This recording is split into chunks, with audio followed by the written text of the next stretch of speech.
네, 안녕하세요. 전기전자공학부 3학년 윤성호라고 합니다.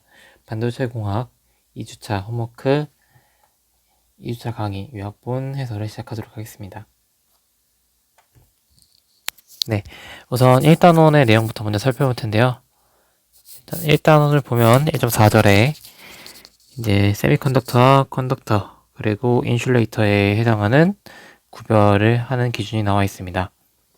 우선 대표적인 세미컨덕터인 실리콘을 보면 이런 밴드갭 에너지, 그러니까 밸런스 밴드와 컨덕션 밴드 사이의 에너지 밴드 갭 사이의 에너지가 1.1 일렉트론 볼트가 나오는 것을 확인할 수 있는데요.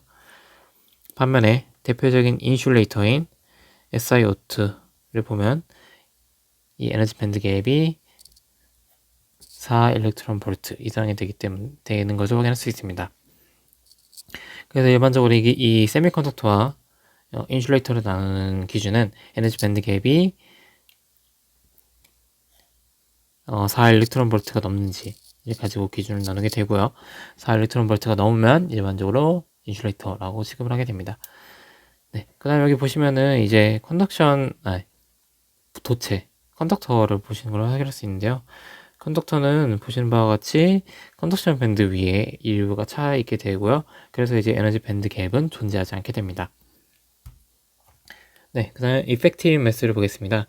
이펙티브 매스는 반도체 내에서 이런 캐리어들의 파동성 또는 이제 쿨럼 포스나 컬리전 같은 상호작용들을 고려했을 때 이런 실질적인 질량 성분이 어떻게 되는지 이런 실질적인 이펙티브한 매스 값을 나타낸다고 볼 수 있겠는데요. 실리콘 원자의 경우 이제 M0분의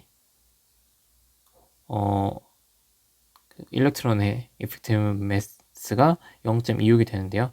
여기서 M0는 이제 일렉트론 레스트 매스 값에 해당하고요. 9.11 곱하기 10의 마이너스 31kg에 해당됩니다.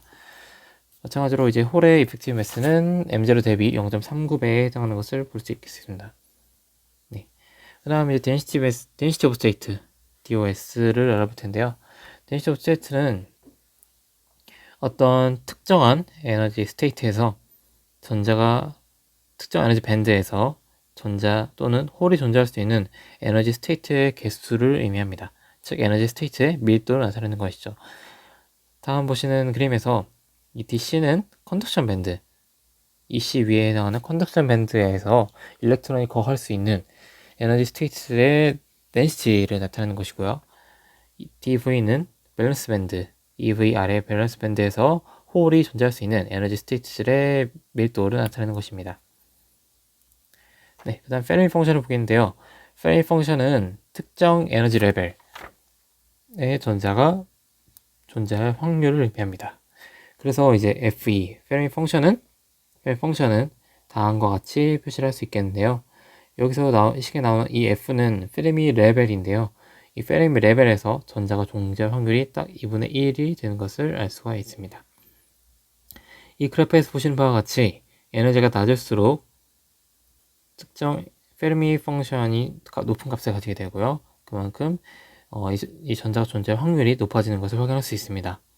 반면 이 FA 값은 에너지 레벨이 높아질수록 서서히 감소하게 됩니다. 여기 보시는 바와 같이 EF 플러스 KT부터 EF 마이너스 KT에 해당하는 이 영역에서는 세미컨덕터의 도핑이 매우 높게 된 케이스를 가리키는데요. 그렇기 때문에 이 영역을 디제너레이트 된 리전이라고 부르게 됩니다. 그 이외의 영역에서는 non-degenerate 된 영역이라고 얘기를 하고 그 영역에 대해서는 볼츠만 어프로키시메이션이 가능하기 때문에 우리가 이 페르미 펑션을 다음과 같은 식으로 어프로키시메이션을 통해 간단하게 나타낼 수 있습니다. 네, 앞서 살펴본 바에 의하면 이 density of state는 특정 에너지에서 이제 에너지 스테이트가 얼마나 되는지 스테이트의 넘버를 가리키고요. 이 페르미 펑션은 그 스테이트 내에 일렉트론의 개수의 분포를 나타냅니다.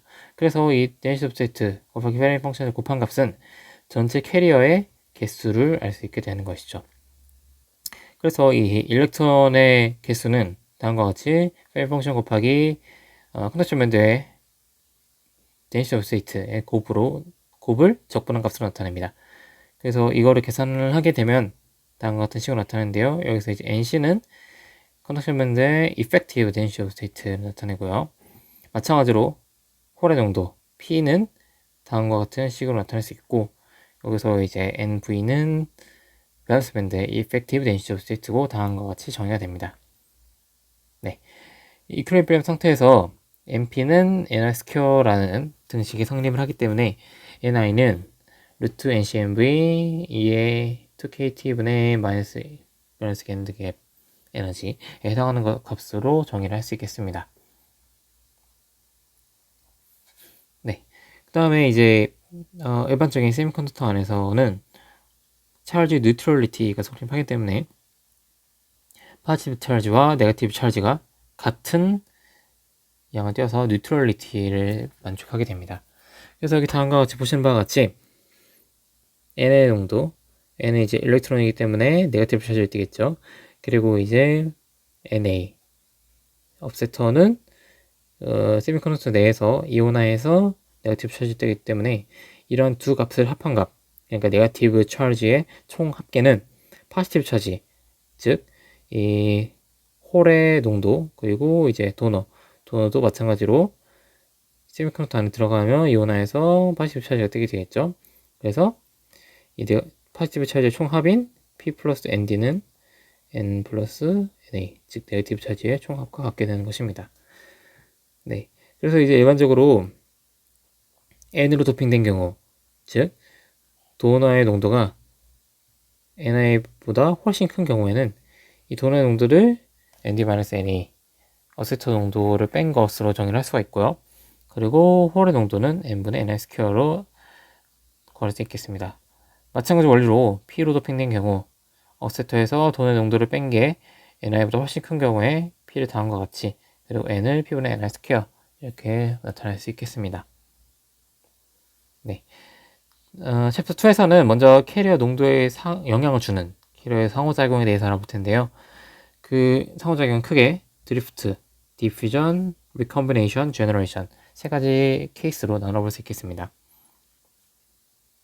네, 서머 모션이 뭐냐면 0K 이상에서, 그러니까 온도를 가진 상태에서 캐리어들은 자체적으로 온도에 의해서 서머 모션 하는 움직임을 가지게 되는데요. 이런 움직임을 가지기 때문에 이런 입자들의 평균적인 운동 에너지 계산하면 2분의 3KT라는 값을 얻을 수 있겠습니다. 그리고 이제 이때 캐리어의 평균 벨로시티를 서머 벨로시티라고 이제 볼 수 있는데요.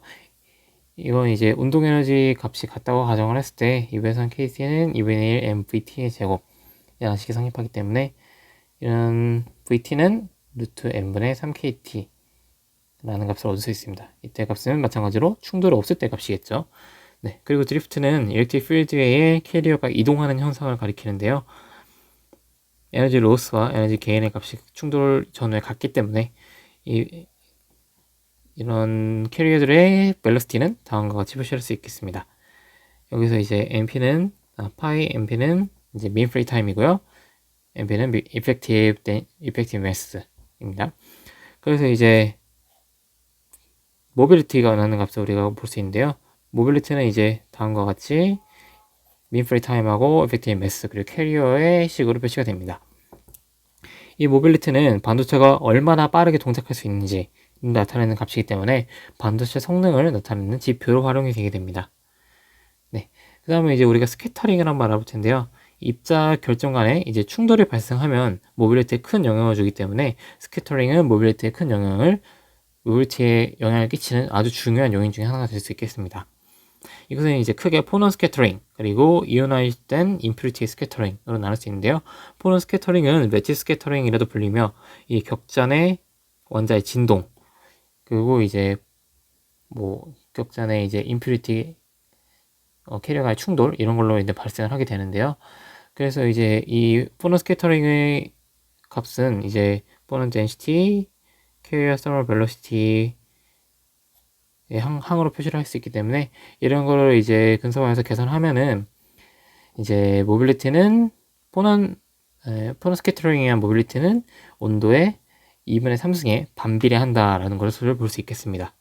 마찬가지로 이제 이온화이스 된 인피니티 스캐터링은 도펀트 이온, 그러니까 이제 도핑을 해주기 위해 넣어둔 이온 간과 그리고 캐리어 간의 충돌로 인해 발생하기 때문에 이 캐리어가 많으면 많을수록 충돌이 많이 일어나니까 이 모빌리티가 떨어지게 되겠죠. 그리고 이제 온도가 높으면 높을수록 이제 서머 밸런시가 높아져서 캐리어 간의 상호작용이 적어지고, 그래서 이런 경우에 오히려 스캐터링이 적어진다라는 것을 알 수 있고, 그래서 인피니티 스캐터링에 의한 모빌리티는 다음과 같은 항으로 표시를 할 수 있겠습니다. 네, 그래서 이제 토탈 모빌리티는 이러한 포너 스캐터링, 이온화이즈 인피니티 스캐터링을 모두 고려해야 되기 때문에 다음과 같은 식으로 표시를 할 수가 있고요. 그래서 이런 그래프를 보면은 도핑 농도가 높을 경우에는 이 인피니티 스캐터링이 도미넌트하기 때문에 온도에 따라 모빌리티가 증가하는 것을 할 수 있고 확인할 수 있고, 그리고 도핑의 농도가 낮은 경우에는 포넌 스캐터링이 도미넌트하기 때문에 온도에 따라서 모빌리티가 반비례한 모습을 확인할 수 있겠습니다. 네, 그리고 이제 이런 세미컨덕터 안에서 이러한 스캐터링의 영향을 크게 받기 때문에 아무리 일렉트릭 필드를 높게 걸어준다 해도 이제 속도는 크게 증가할 수가 없고요. 그래서 이제 10의 7승 cm/s로 이제 캐리어의 속도가 수렴하는 것을 볼 수 있겠습니다. 네, 이상으로 2주차 강의에 대한 요약본 설명을 마치도록 하겠습니다. 감사합니다.